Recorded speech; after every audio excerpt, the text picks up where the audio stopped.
제가 세미 씨한테 좀 꼭 여쭤보고 싶은 게 있는데요.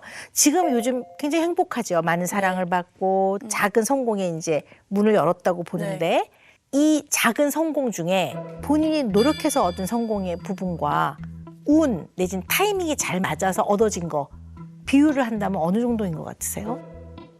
저는 솔직히 노력도 많이 했다고 생각하지만 그 운이라는 건 전 7, 80% 이상이라고 생각해요. 근데 두 분 여기 계신 분들은 어떻게 보면 대중의 사랑을 받아서 대중이 너무 감사하지만 대중 중에는 모르는 대중이 너무 많단 말이에요. 이 모르는 대중이 어떻게 생각을 할지 어떻게 느낄지는 아무도 그걸 장담을 못 해요. 그러니까 사실은 굉장히 불확실감에 있는 거예요. 불확실한 상황에서. 어떤 일이 벌어질지 잘 모르는 거예요. 더군다나 완전 무명일 때 내지는 무명에서 약간 이렇게 올라올 때는 대부분의 사람들이 응원해줘, 격려해줘요. 맞아요. 그리고 어떤 것들도 막 와 재밌다라고 하는데 이제 이름이 점점 알려지고 더 많이 알려질수록 똑같은 내용을 말해도 훨씬 더 혹독해지고 맞아요. 어떻게 보면 당연한 거라고도 볼 수 있지만 그리고 싫어하는 사람도 많이 생겨요. 맞아요. 그러면 이 모든 상황을 그냥 나 혼자 열심히 하는 걸로 이게 잘 통제가 안 되는 상황이란 말이에요. 그럼 굉장히 불안해지죠. 맞아요. 또 혹시 그런 그 두려움, 그런 걱정을 하게 된 뭐 계기가 좀 있으세요? 계기 일단 집이 뭐 잘 살지 못했으니까 제가 봤을 때 무시 아닌 무시도 많이 당했던 것 같아요. 부모님이나 뭐 가족들 사이에서도 뭐 제일 못 살고 막 이랬으니까. 지금 생각하면 많이 안 좋았던 것 같아요. 왜냐면은 항상 뭐 지하방이나 이런 데 전전했고 집에서 막 부채 막 그 부업 같은 거 있잖아요. 그 봉투 붙이는 거. 그거 집에서 맨날 부채 같이 막 꽂고 있었거든요. 부업으로. 그래서 맨날 나가면은 여기에 막 동그랗게 부채 막 그게 막 붙어 있었어요. 그런 쪼가리들이. 근데 그러면서 살았는데 뭐 이런저런 안 좋은 꼴들을 굉장히 많이 봤어요. 뭐 싸우는 이유가 거의 대부분 돈이니까. 돈이 없어서 부모님의 부부싸움. 그리고 어렵게 삼수해서 대학교에 들어갔어요. 근데 집에 돈 100만 원이 없다는 거예요. 학교 그만뒀어요. 삼수해서 겨우 들어간 학교를 그만둘 수밖에 없었어요. 냉정하게.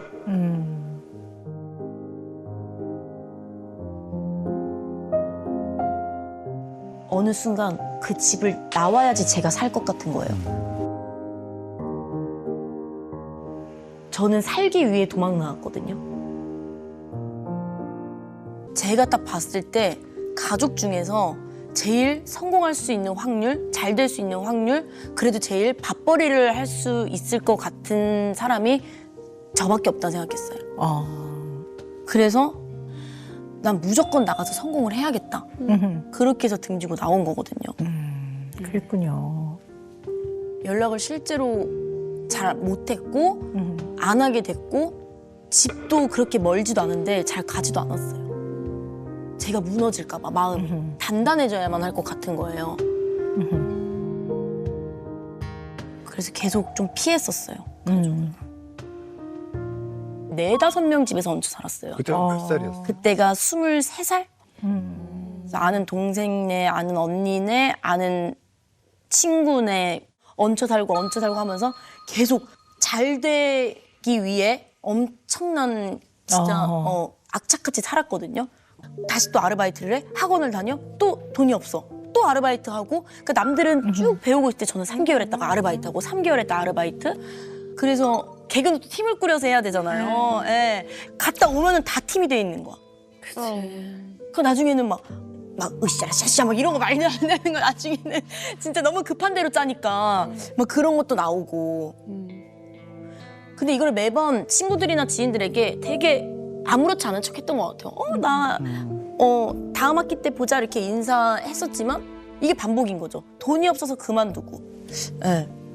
그렇게 살았던 것 같아요, 계속.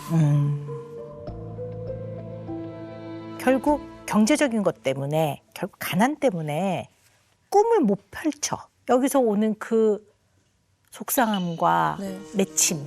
겉으로는 나 어쩔 수 없어. 못 볼 것 같아. 우리 다음에 네. 다른 데서 보자. 이렇게 말은 하지만 네. 그 진짜 속내는 어땠을까? 속마음은.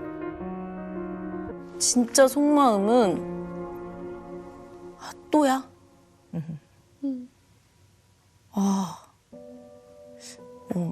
나 또 못하는 거야?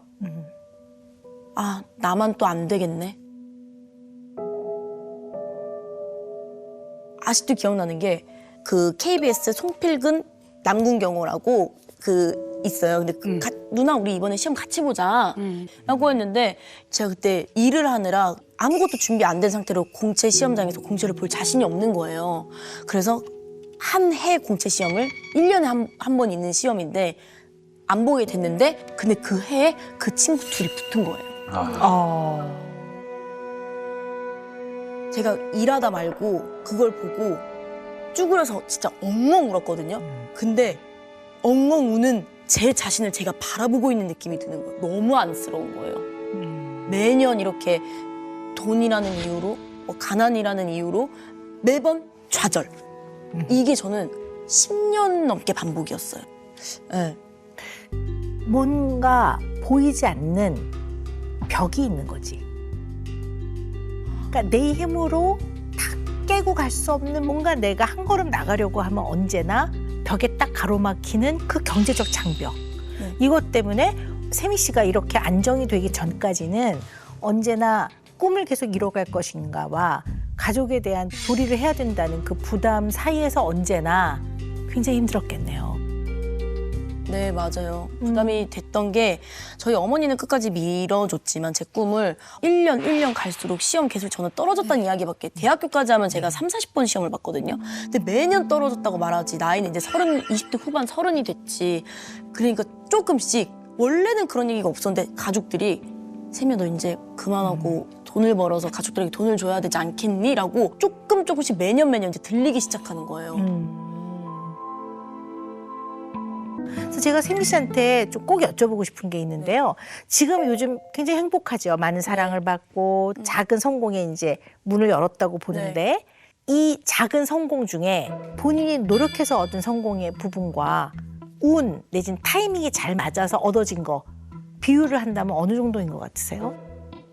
저는 솔직히 노력도 많이 했다고 생각하지만 그 운이라는 건 전 70-80% 이상이라고 생각해요. 거기에 뒷받침하는 게 제 실력이고. 지금 현재 나의 이 상태, 좋은 결과가 있는 상태에서 타이밍이 좋고 운이 좋아서 얻은 게 많다라고 생각하면 훨씬 더 불안해집니다. 훨씬 더 불안해집니다. 훨씬 더. 이런 것들을 가면증후군이라고 해요. 가면증후군은요. 지금 현재 나의 성공이 노력이 아니라 운으로 얻어졌다고 생각을 하는 거죠. 와, 맞아요. 왜냐면 지금까지 계속 공채고 집안 환경이고 진짜 운이 없었다고 생각했는데 이렇게 한 번에 몰아주시려고 운이 없었던 거구나. 전 이렇게 항상 생각하고 지금 운이니까 얼른 열심히 해야지 박쌤이 너 뭐 하는 거 하면서 엄청 채찍질을 했거든요. 근데 운 때도 좀 맞긴 맞아야죠. 그러나 그 과정에서 본인이 굉장히 많은 노력을 하고 또 가지고 있는 재능을 굉장히 갈고 닦은 그런 면이 분명히 있음에도 불구하고 나의 정말 실체와 나의 본질의 모습을 보면 나를 좀 싫어할 수도 있지 않을까? 맞아요. 어떻게 보면 원래 나보단 조금 더 과장돼 있고 내가 좀 부풀려져 있다고 생각하는 면이 있는 거예요. 그러면 이제 끊임없는 자기 의구심이 생기면서 초조해지거든요. 이런 면이 좀 있는 것 같아요. 맞아요. 어떻게 보면 부캐 같은 경우에도 진짜 박세미의 본연의 모습은 아닌 거잖아요. 그렇죠. 캐릭터는 분명히 한계가 있고 기간이 있으니까. 그래서 뭐 서준마민 캐릭터가 뭐 1년이 갈지 2년이 갈지 모르겠지만 분명한 거는 박세미가 아니기 때문에 끝이 나는 날이 올 건데 그때 제가 완전히 사라지면 어떡하지? 서준맘과 함께 박세미가 사라지면 어떡하지? 불안한 거죠, 저는. 내 위치가 높은 것도 아니고. 그래서 계속 좀 쉬는 날도 쉬는 대로 불안했고 일하는 날은 또 일하는 대로 또 막 불안하고 계속 예. 굉장히 열심히 사셨어요. 굉장히 치열하게 열심히 1초의 낭비도 없이 그렇게 사셨거든요.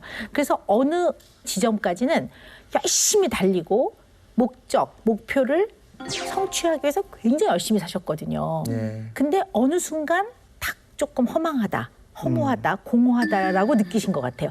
그게 언제세요? 언제부터 그게 좀 확 이렇게 느껴지셨어요? 노안 오고요. 아, 그러니까 40대 초반. 아, 지금으로부터 한 4년 전까지나 몸의 변화를 한 번도 느껴본 적이 없어요. 목 쉬지도 않고 어떻게 이렇게 안 아플 수가 있지 사람이? 진짜 건강하시구나. 네, 그렇게 살아왔는데 한 3, 4년 전부터 하나하나씩 고장 나는 거예요. 그러니까 눈도 지금 항상 가까운 거 휴대폰 볼 때 이러고 멀리 볼 땐 이러고 이게 좀 천천히 돌아오잖아요. 초점 같은 게 그때부터 시작해가지고 하나하나씩 지금도 여기 팔이 별로 안 좋거든요. 막 이런 게 하나하나씩 오니까 그러니까 아까 수면 내시경 깬 것 같다 그랬잖아요. 갑자기 일어나 보니까 몸이 좀 하나하나씩 좀 안 좋아지네라는 생각이 딱 들어요. 그래서 또 건강검진을 받아보면 아무런 문제는 없어요. 그런데 좀 기분상으로 그러는가 좀 이렇게 안 좋아지는 모습이 나오니까 야, 아니 근데 이해가 좀 되는 게 저도 지금 여기 돋보기를 이렇게 좀 갖고 왔는데요. 예. 이게 어떻게 보면 너무나 자연스러운 에이징 프로세스죠. 이게 이제 사람이 노화로 들어가는 가장 뭐 자연스러운 과정이긴 하지만 그것이 개인한테 주는 상징적인 의미가 있어요. 굉장한 상실감이 오고 이렇게 확 느끼는 거죠. 이게 내가 조금 몸이 이게 조금 이제 나이가 들어가는구나라는 걸 느끼고 뭐 그게 뭐 별겁니까 하지만 그게 개인한테 주는 상징적인 의미가 있더라고요. 아마 그거를 맞아요. 그 시점에 느끼시지 않았나 싶고요. 맞아요. 제가 좀 여쭤보고 싶은 거는 예. 선생님 혹시 뭐 건물 같은 거 혹시 그 무렵 좀 사셨어요? 우리 흔히 말하는 건물주. 그쵸. 그때 이제 제가 하는 게 스튜디오랑 또 제가 음악 좋아하니까 소극장을 홍대에다가 만들고 싶어서 그때쯤에 맞아요. 그때쯤에 만들었어요. 그러실 것 같아요. 왜냐하면 이게 이제 자수성가하는 이런 선생님 같은 유형은 어느 정도 경제적인 안정을 유지할 때까지 열심히 막 달리는 마차에 불을 지르듯이 막 야. 그렇게 살고 막 긴장을 에너지원으로 쓴단 말이에요. 막 달려라 그러고 막 하다가 이제는 어느 정도 안정이 됐구나. 이런 상태가 딱 됐을 때 너무 기쁜데 그 기쁨 뒤에 오는 석세스 디프레션이라고 해요. 성공 이후에 오는 약간의 우울감이 있어요. 그래서 이거를 너무 좋아야 되는데 약간 그 뒤에 오는 약간 이렇게 무슨 부귀영화를 바라려고 이렇게 살았나 이런 마음이 이렇게 오면서 약간의 그 공허함이 있을 수가 있거든요. 그래서 이제 그런 면도 한번 좀 잘 살펴보셔야 될 것 같아요. 예. 사람이 이제 내가 행복해라고 느끼는 쪽이 외향적인 사람들이 조금 더 높대요. 그게 왜 그런가 하고 봤더니 외향적인 사람들은 일단 밖으로 향해 있잖아요. 그러니까 사람들이 뭐 하나 궁금하고 이제 사람을 좀 만나야지만 오히려 에너지 회복이 되는 사람들이거든요.